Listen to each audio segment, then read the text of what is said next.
To the cloud. Okay. Good evening, everybody. Welcome to the 11th Annual Gainesville Jewish Film Festival. This is night number 8, and we are doing a talkback session for Marry Me However. Our discussant this evening is Dr. Robert Kawashima, who will be introduced by Dr. Dragan, whose last name I'm not going to butcher. Okay, thank you. Thank you, Virginia. And it is my pleasure to introduce tonight our session moderator, Professor Robert Kawashima. One of the pleasures of our events is not only watching the films and discussing them, but also having the opportunity to reflect and publicly speak about extraordinary merit of our fellow colleagues.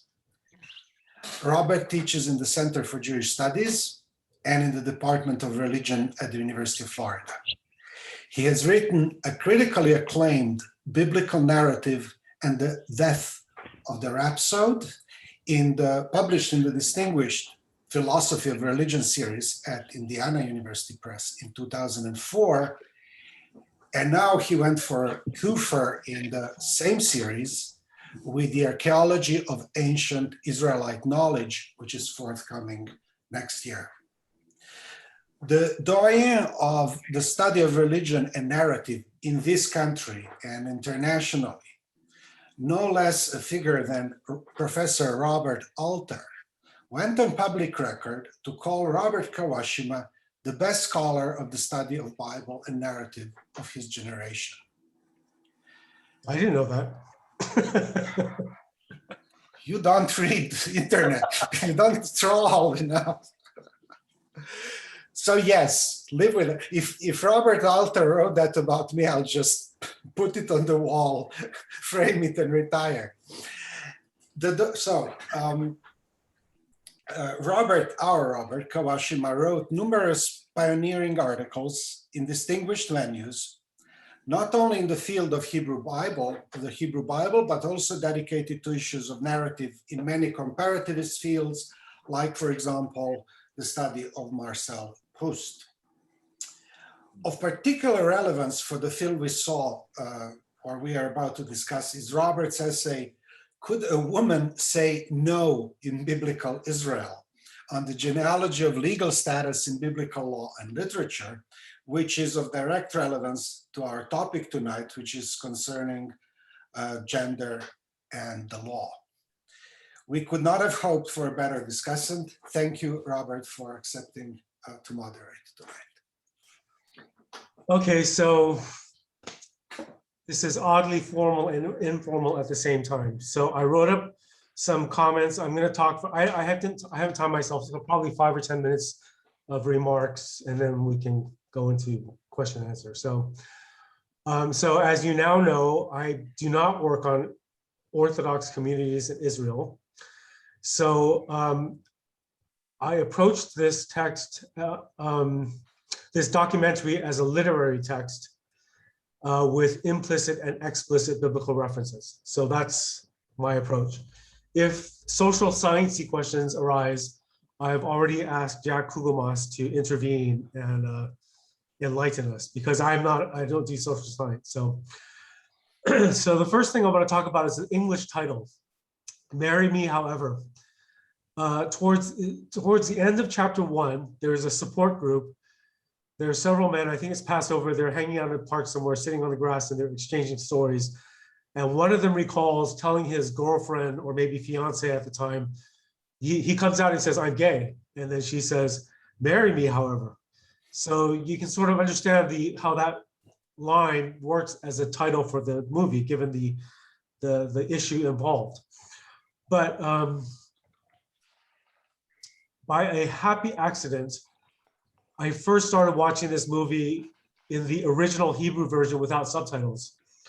I got through about 2 or 3 minutes, and then I realized what was going on. And then I emailed Virginia and waited for the subtitled version to be made accessible to me. But I saw enough of it, so I saw the original Hebrew title of the film, which is completely different. It kind of caught me by surprise. Chatuna Hafucha. So I had several minutes to wait for the subtitled version, And so I spent several minutes thinking about the title, the Hebrew title. Chatuna means marriage, and hafucha is a passive participle of a good Hebrew verb, lahafoch. And so I kind of sat there thinking to myself, well, how would I translate this title? Because to me, somehow it seems more, it seems like a better title. It's the verb goes all the way back to the Bible by an interesting coincidence, but I think it's just a coincidence. It shows up in Genesis 19, which is the story of Sodom and Gomorrah. So the destruction of Sodom and Gomorrah is called in biblical Hebrew a hafecha, an overthrow. So God overturned these cities. So I've always understood that to mean that Sodom and Gomorrah were these prosperous cities. They were at the height of civilization, and then God overthrew them and turned them into scorched and salted earth. For instance, in modern Hebrew, mahapecha means revolution. So you get that idea of a kind of overturning. So I thought to myself, well, maybe it's upside down wedding or something. And then I thought in a moment of cleverness, what if we translated this title as inverted wedding, which I think is a plausible translation of the Hebrew. Because in the turn of the 20th century, homosexuals used to be called inverts, sexual inverts.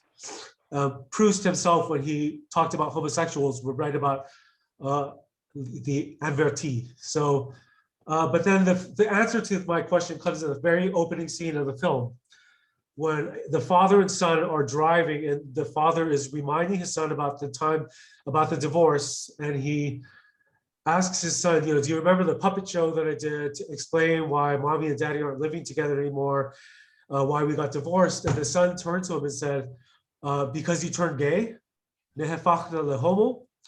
So nehefachta, that's the same Hebrew word. You turned gay. And then the father almost defensively says, I didn't turn.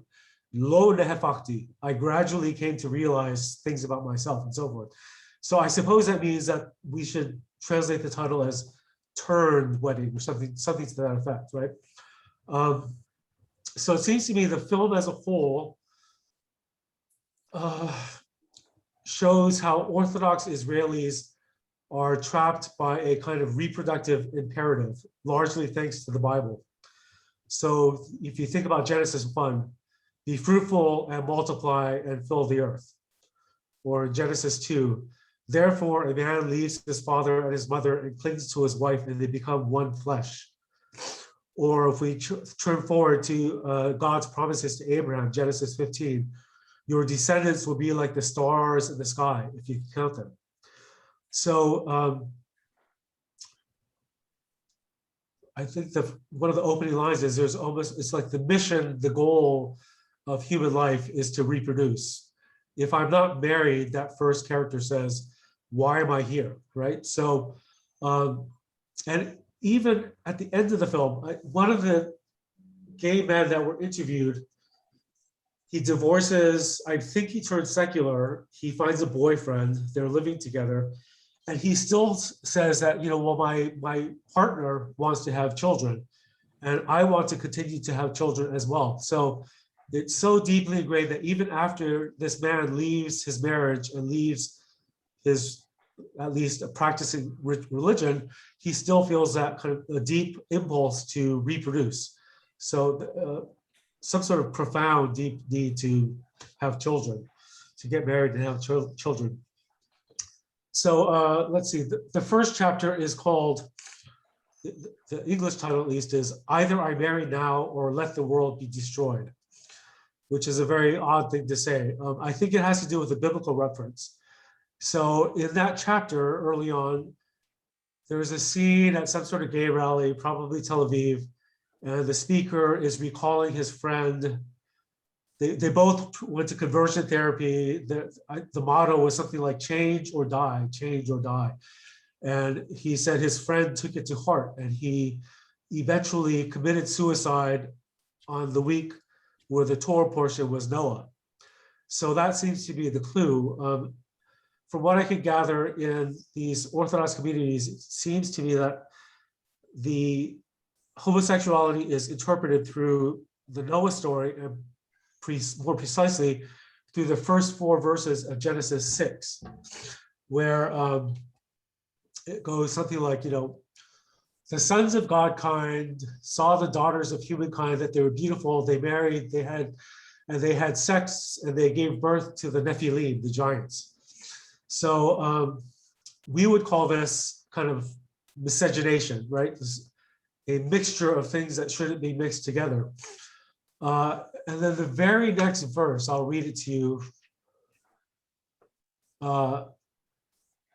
The Lord saw that the wickedness of humankind was great in the earth, and that every inclination of the thoughts of their heart was only evil continuously. And so therefore he decides to bring a flood and destroy the earth. So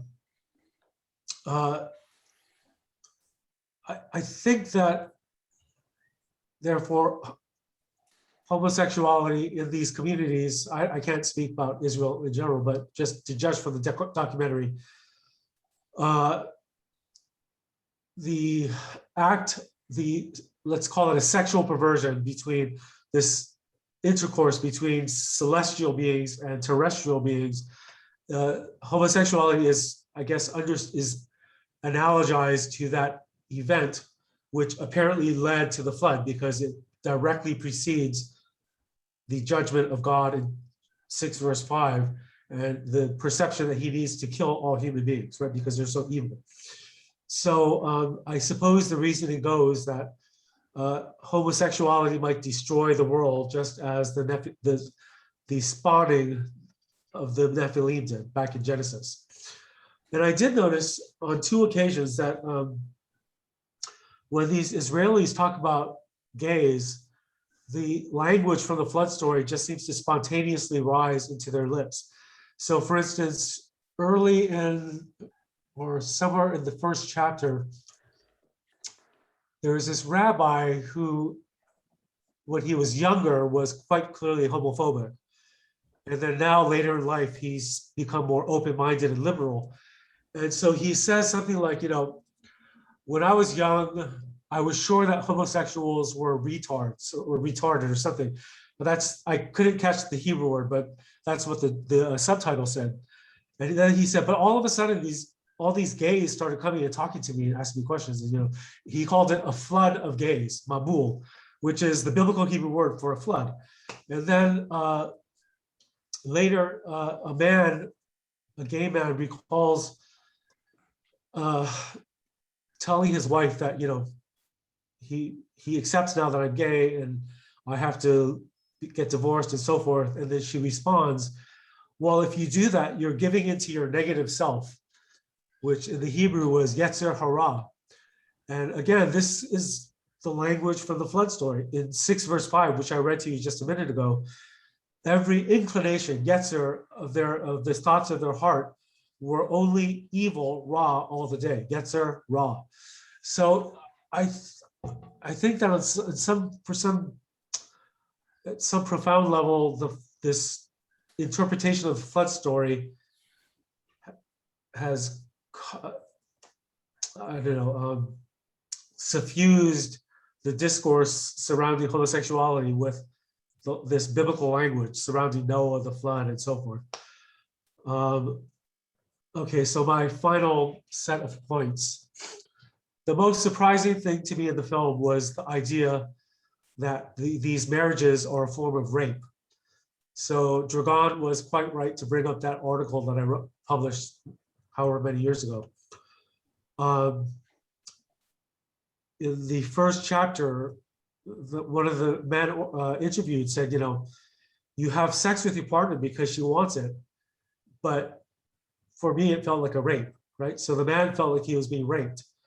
And then at the beginning of the second chapter, there's a bunch of women, ex-wives of gay men, sitting together and in a roundtable discussion and sharing experiences. And one of them says, like, yes, I felt like I was being raped by the rabbis. So that was a kind of interesting and surprising thing to say. And but I think the interpretation of that idea of rape came in the very next scene. So And this was for me the most important and clever moment of the film. It's the scene in the rabbinical divorce court. And so there's the rabbinical judge, and he's sitting there, and he very fastidiously makes everybody in the court say, is everybody here consenting? Are they here of their own volition? We cannot have you be coerced into getting a divorce, right? So what I realized at that moment was, if you think back to the opening credits of the marriage, that this turned marriage, or the marriage that would eventually be turned, you realize that you can be coerced into getting married. All these people felt coerced into getting married, but you can't be coerced into getting divorced.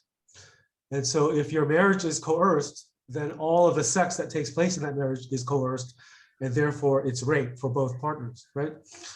And then the last interesting point, the rabbi then, after he grants the get, and then he warns the divorced couple, if you cohabit once again for an hour, for a day, then this get is invalidated.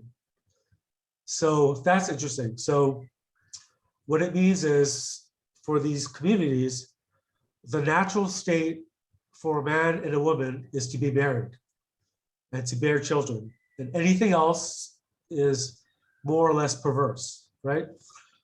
So that a divorce is inherently unstable and unnatural, like a house of cards.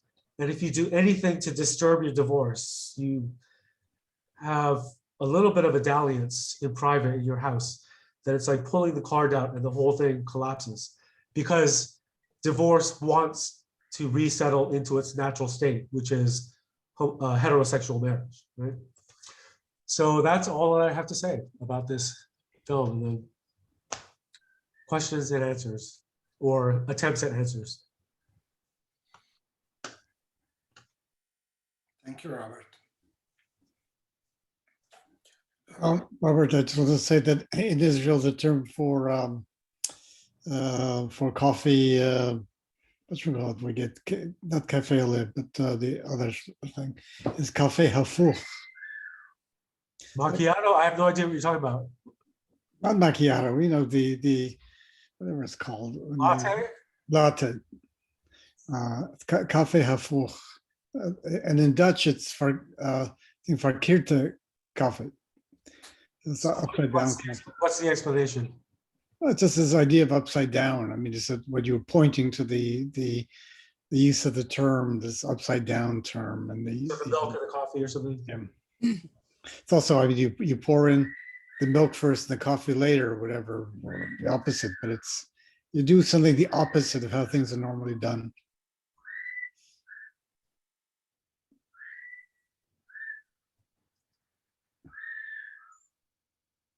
Thank you, Robert, for your read. I was watching after class, so it did bring out lots of things that I didn't see. I had heard, but I hadn't put some of them together. I was surprised. I didn't pre-screen this one, so I was surprised at it, and I'm curious what is new here. So I hope Edva from Go To Films doesn't want to kill me now, but she likes honesty. So I was curious because I felt like there was, in terms of a film that deals with these issues about religious men marrying women without them knowing, these are things that we've seen already. And I had to wonder when, when a popular television show that's already showing in the States a decade earlier deals with the exact same issue, and marrying the woman who doesn't know that he's gay, although I don't know if you guys have seen Srugim, the brother character, right? No, I don't know it. Srugim, it's a TV series that aired in Israel between like 2008 and 12. So it's a while back, but it's on, I don't know, Amazon or Netflix. And there's a brother in it who's gay, and we still have questions about one of the main characters, Nazi, who's gay, who he announces to his, they're modern Orthodox, so they're not, Eretim, but announces to the person he's dating that he is gay. And she wants to continue the marriage, but it's open. And then in the second marriage, because that doesn't work out, the woman he does marry, who is from a Haredi community, it's understood that she doesn't know or she's okay with it, and that these things just aren't discussed. So this is kind of a commonplace. And I wasn't sure what they thought was new. The tragedy of women in here, you know, and what happens to them. I mean, I don't know what other people think, because you know, it's not like I've studied the corpus of LGBTQ films, but I just didn't know what was exciting about it. Yeah. Natalia, Natalia? would you like to comment? I think you're on mute. Oh, okay. Oh, Natalia, unmute yourself. Yeah, I did. So I had the same comparative thoughts, but I thought that what was interesting is that in comparison with some, I mean, with Sirugim, but also some other documentaries that take place in New York that are always dark and tragic and, you know, are about communal abuse and children that are removed forcibly from people who come out of the closet. And all this. I mean, yes, there is the suicide of Roy in that we hear of, and much suffering and pain. But in the end, it is a sort of the arch of the story is leading towards redemption. I mean, this wonderful guy at the end, moving out, fulfilling a dream that he barely dared to have at 14, families, you know, not completely, but coming to some degree of terms, you know, one sister, one former wife, some rabbis willing to at least hear that even though they don't find a halachic solution, that there is at least a human drama that somehow doesn't square in. I was actually surprised by how full of light in the end the story was about a community that is finding some place individually and to some extent collectively. So that for me was new. Yeah, no, you're right. I mean, I completely agree with that. I didn't think of it that way. I was thinking of it as in terms of, you know, Eyes Wide Open and, you know, other earlier films that dealt with Orthodox women, I mean, men who were, you know, and the women's stories aren't that bright. The men have sort of the happy endings. But in fact, the sort of married woman who gets taken in on this and either finds out they're a baby machine and or doesn't have a place anymore in the world is still a pretty dark story. But you're right, I didn't even think of it that way. But they're happier than I've seen. The wife, which has tattooed body, so she's kind of self-inflicted self-wound, smoking, self-destroying, obviously becoming obese from that ethereal, beautiful body at the beginning, becoming, you know, this tormented body. This is not easy to watch, right? These are, Yes, that's dark. so one can ask these comparative questions, but what is implicit or singular to the film is the question of the law and justice. Is it just to err against these people? And if you are doing it in the name of what? Because we see that on the side of this dogmatism is certain deadening of life, and on the side of justice is life affirmation. So I'm thinking, I know interpretations maybe in secular Judaic philosophy where this affirmation of life and justice is actually considered to be the essence of Judaism, this kind of acceptance of the other, of the stranger. There is this also turn of the phrase with this is a stranger sacrificing on the altar of a strange God or strange land. So the strangeness, right, the messianic promise is also part of an amelioration in the name of life. When Natalia says it's full of light, it's also full of life, especially this child on a horse. I mean, this is an amazing scene. This child is like, and he's sweet talking this woman who is 10 years older than he is, and he's chit-chatting with her. Amazing.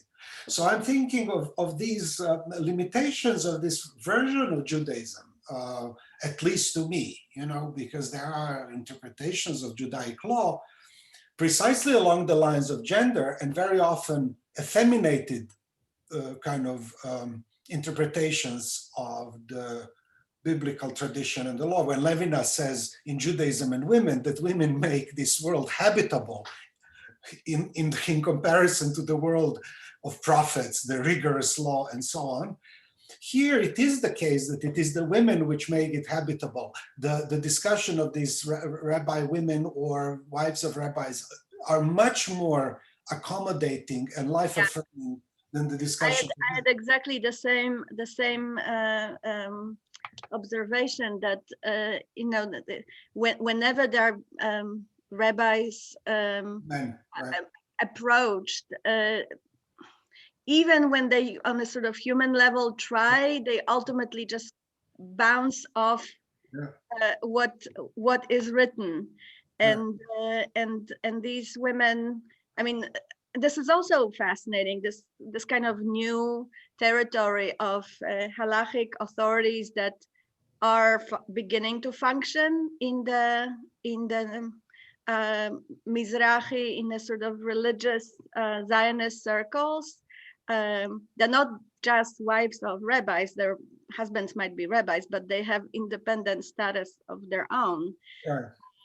So I thought it was fascinating, the kind of contrast between the way that they listen and what they're willing to hear. Absolutely, yeah. We listen. First I listen, right? That's also the beginning of understanding the other. I thought the underlying theme of the film, though, was sort of the human tragedy here that would compel people into marriages that they're not suited for, and then the repercussions for those who, were indeed heterosexual to begin with, the wives, for example, who then discover that their husbands are homosexual and will never adjust to being within a heterosexual marriage, and it's truly a tragedy for all concerned. The other tragedy is the sort of rabbis struggling with the law, struggling with halakha, and trying to find some way to make it work for the current situation that they find themselves and the people they're encountering in. It's not clear whether you could do that they can find a way out to make halakha bend and work for the choices that the people are making. And I thought that some of them sort of sweep it under the rug and say, well, this is, you have to make your choices, whatever. But there's some fundamental tragedy here of culture that it cannot adjust to the reality around, and particularly this kind of Orthodox culture, which has some real problems with it. And it's not just Judaism. We see the Pope telling priesthood that they cannot officiate on gay weddings. You have similar problems with the Islamic world, and it's a widespread issue here. But I would, what interests me, I'm not observant in any respect, but that they err against the possibility in Judaism. That is what is interesting. It is not that Judaism doesn't give them that opportunity. It's a certain dogmatic interpretation, right? That's because there is also a messianic tradition, an opening, an understanding, welcoming the other as other, and so on in the Judaic tradition, which is much more generous than these binaries and than this rigor. And after all, in the name of love, life, paradoxes, in the name of life, the rabbi can give a dispensation, right? And say, you can eat pork because it saves life. And here it's life-saving. They save their lives and come to justice by erring against the law. That is also an essential Judaic trait, right? To err in order to come to the kind of right conclusion. It is not outside of the interpretations of these texts, right? Which are, of course, in itself originally arid, very often dogmatically. There were a couple of uncomfortable-ish moments in the film that I guess I appreciated, like the lesbian woman who comes back to her yeshiva rabbi teacher, and she confronts him, and it gives you insight into him, because instead of responding to this person and her pain, he's immediately defensive.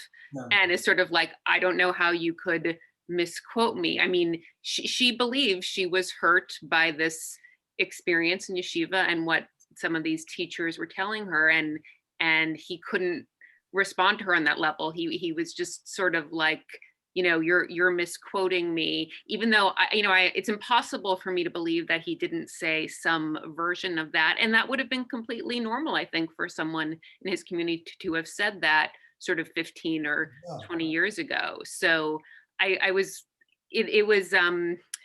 thought that was especially interesting, because right after that scene, we see her in another scene where she's sort of having that community discussion, and she's faced with some questions from the community. And I think one young kid actually says to her, are you completely happy with yourself? Which is sort of an unreasonable question. Like, are you 100% happy with yourself? As in sort of, how dare you be? Or at least that's how it sounded to me. And someone else asked her, do you want this to be the norm in our community, or are you expecting this to, like, which actually brings me back to Robert. I appreciated that flood language, because it did seem like the community was scared about them being deluged by this kind of gay community, possibly. But she actually responded very well to what I thought were not very nice community comments to her, unlike that yeshiva rabbi, how he responded to her pain. But it's interesting, he said, but today I would give a different answer. He also right. But he denies really twice. he could have sort of acknowledged, like, he could have sort of apologized and acknowledged, luckily I have changed. But He wasn't gracious, but he acknowledged that he had changed, right? So Yes. So it means that absolutes are not absolutes. They can be adjusted, right? Right. Calls out the quote like 2 or 3 times. So standard gaslight, before he rolls back and says, but ask me what I think now. And then he says, but now it's different. That certainly, was a moment. I'm curious, and I don't know if anybody knows, but I mean, we were talking about this the other night.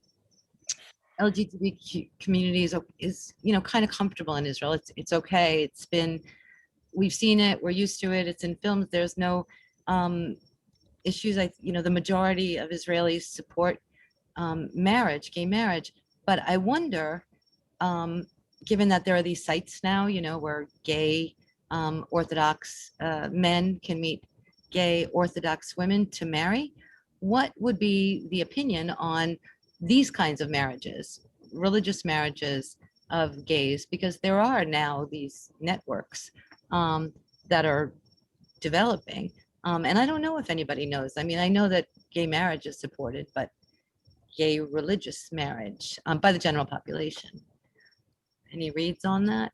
I mean, so Gail, the gay marriage is probably, but would it be supported among the Orthodox, correct? well, no, I mean, I don't know what the breakdown is. Orthodox. Yeah, I don't know what the breakdown is, but I just remember it was over 50% that supported gay marriage of who's polled, right? So no, it wouldn't be within the religious community. I would find that highly surprising. Yeah, but there are these religious sites now for people to follow the reproductive imperative, and yet acknowledge that they're gay rather than living in the closet. And I don't know if the sites stay in the closet, in terms of the community, or how that works. But I'm curious to see what the response would be countrywide, not in terms of the religious community, on these kinds of marriages because of the reproductive imperative. And where did this woman who says she lives with another woman, they had children, they were artificially inseminated, she said she's married to her, and obviously they have children together and they lead religious life. But how would she be married? How would that come about? Abroad. Abroad, in America. Well, in places where you can have that marriage, just like you can marry a non-Jewish, a Jewish person can marry a non-Jewish person, or person without the status recognized by the Rabbanut, Yeah. and you bring your document as a married couple, but so the state recognizes it. Yeah, I the mean, Cyprus, the Cyprus marriages, they go to Cyprus. right, right. I mean, that would be, it also struck me, and I was actually wondering, because they mentioned that their children, I think it's their children that are in religious institutions Yeah. studying. religious- And I'm like, what religious institutions are okay with that, with children of publicly known gay couple? I mean, it would be interesting to know what kind of pockets of that kind of institutionalized openness would that be, but they don't narrow it into naming them. No, no, no. That was also the issue the other day with the film about this lesbian couple, like from Germany, and the Jewish princess. It's kosher. Yeah, Kiss Me Kosher. Mm. Because it's interesting, that I understand, because the film shows the religious distinctions. The German woman walks up the Via Dolorosa in white, right, followed by this kind of church music. So it's in the site of Al-Aqsa. It's so obviously it distinguishes the religious territories, right? But when they kiss the second time and kind of baptize their marriage, like consummated and get married, is on the border under the flag of the Israeli state. Remember, there is a border. There are armed, guards. Checkpoint, and there is a flag, and she runs to here, and they kiss, and the parents also kiss, the German parents. Remember, that's the second time when they get back together.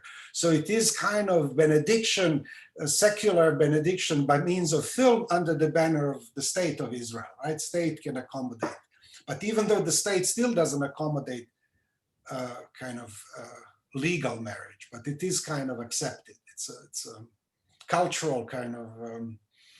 I'm not sure, Dragon, that the symbolism there was about the hegemony of the state, although it might be, but I thought it was more about the transgression and the fact that the German parents kissed that point, and they decided to get married at that point. The couple who are the main focus of the film joined together in this border, this. Where there's an impossibility or difficulty of crossing over. Here they're crossing over. It's all a theme of transgression. And I think that's I why. didn't think he was giving a hegemonic reading of the state. He was reading Yeah. the state as the sort of liberating secular Yeah. blanket under which, huppah, under which they can be married rather than the religious. It's a crossing of the It was border. the opposite, yeah. It's a trance of some kind, yes. But there is also a repeated kind of benediction by the very machine of filming. If you want, this secular institution of cinema does this. There is also performative done by this film. There is a documentary part, and then there is a rhetorical and poetic part, and that's the moment where they accede to this kind of symbolic union. Even the state may not allow it, but they are kind of united, for all good purposes, right? Sorry, I want to go back to something that Gail was saying. That Gail had thought that this film had nothing new to say. That it's stuff we know already, and so you have a fairly negative read on the film. Is that? No, what I said was I was surprised that it did. I mean, Natalia pointed out the sort of happy ending for some of the men. And it's true that when I look back at earlier films from like the earlier 2000s, it's, for me, it was still rather negative. You have the tragedy of women. That's just not new. And I was really thinking of Israeli films, films that focus on Orthodox in Israeli who marry. But in fact, when you were talking about films made in the US or dealing with US Jews, it's the same. So in that sense, I didn't really feel like I was seeing anything new. And I'm not just talking about Srugim, I'm talking about earlier things like Eyes Wide Open, just any representations of Orthodox men who are struggling with homosexuality, and the place of women. But I didn't, other than, yes, this brighter light of a new future now that things are easier for some, and often if they're leaving the community. But yeah, I was pretty bored. And I didn't, I was glad to see the happier ending, but I really felt like so many of the storylines were quite similar to what we're seeing on sitcoms already.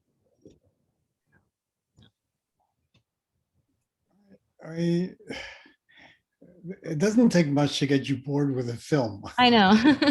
That's true. But having said that. Oh, I didn't feel it had to be cut, so that was But, already a okay, step up. Right. So, but having said that, I found it very powerful, very emotionally powerful. And I thought their stories were very moving. I liked hearing them. And yes, it's not saying anything new, but, No, but it's valid. everyone's story is an interesting story. And in general, and it's, Yeah, no, the filmmaking was nice. I mean, Go-To makes nice films, so. But I was, yeah, I thought it was a bit played, that was a bit what? short of that insight. Short of the happy outcome, the more, we're moving toward a new era. Everything up to that was kind of played, is what I said.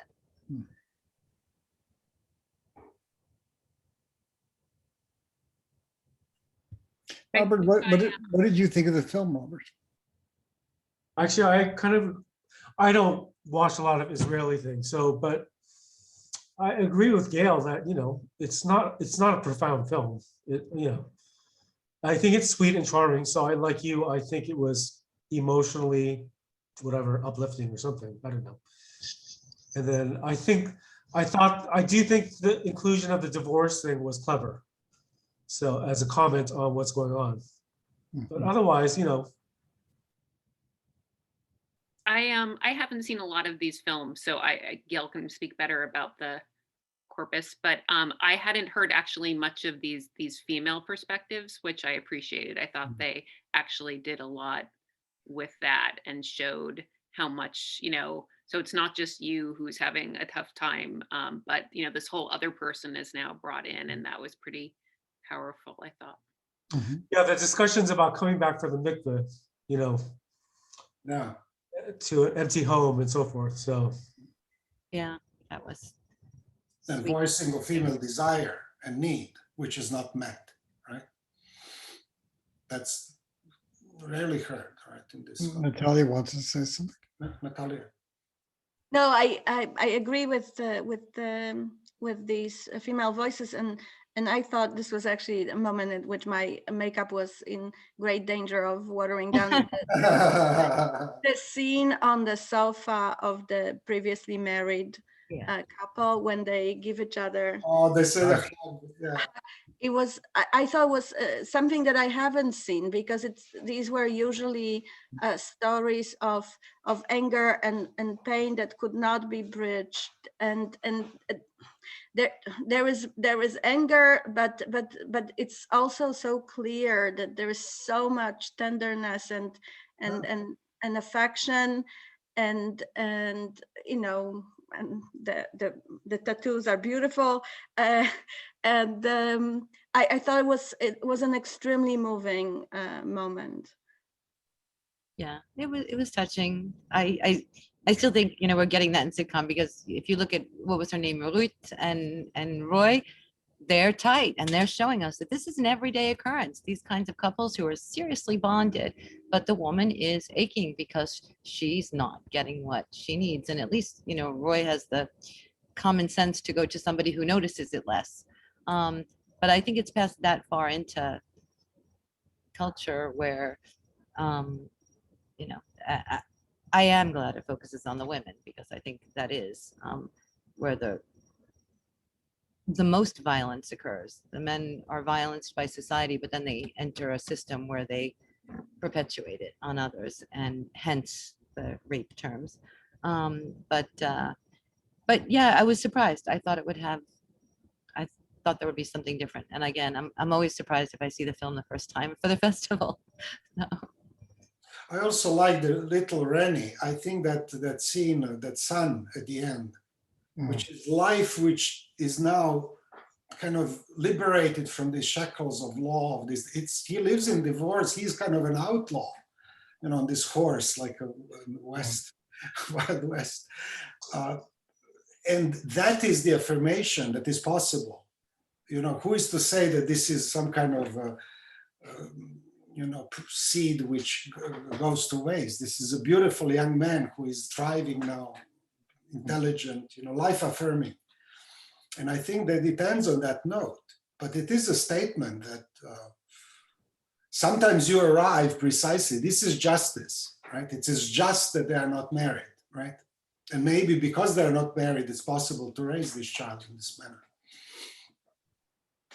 I don't know. I like little Rennie. It's such a. I thought it was an adorable scene in the car when he's trying to be delicate and the kid says, Yeah, and he says, "Oh, you're a the homo." moment when you turn gay, or Yeah, to it's go a back to homo. Robert's reading. But what I loved most about it was, he does what he needs to do. And then his father asks him another question. He's completely changes the subject. Like, okay, I've done what you needed me to do. I don't care about your sex life. Leave me alone, and Yeah. moves on. And Oh, I it thought, feels so beautiful outside. Yeah. exactly. Yeah. I thought that was rather cute, having Yeah.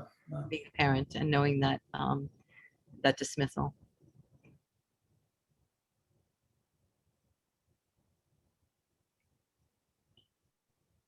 Who calls this if there is no more Usually question? the moderator. Okay, do we have any other questions, comments? Thanks. We have Thank thanks. you. Thank you. Thank you, very- Robert. Thanks, Robert. So before we wrap up, let's do a preview of tomorrow night, which is night number 9 for the festival. Our film comes from Mexico. It's called Leona and is about a different kind of forbidden love, I suppose. So, if you haven't checked that one out yet, tickets are still available. Our moderator will be Dr. Maureen Turam, who did a very lovely job discussing Kiss Me Kosher the other night. So we're going to get another round with Maureen. And we're really, really happy to have everybody make it this far through the festival with us. So Just to say about Leona, it's a very, very, very well-made film. Like very, very well acted, very well scripted. It's quite something, actually. Jack. Thank All right. you. So thank you everybody for coming this evening. Thank you to our moderator, our guests, especially my friends from Georgia, not from Georgia. Our from guests Boston. here, yeah. Which also, I want to correct something. My brother is not the doctor, is my brother the artist now. So Yeah. that is what boy. he is now known for. So just wanted to make that little correction. But Okay, he looks increasingly like an artist. So if he wore a beret, it would help me. But all right, very good, everybody. Thanks for tuning in. Robert. Tomorrow night. Night. Have a good night, everyone.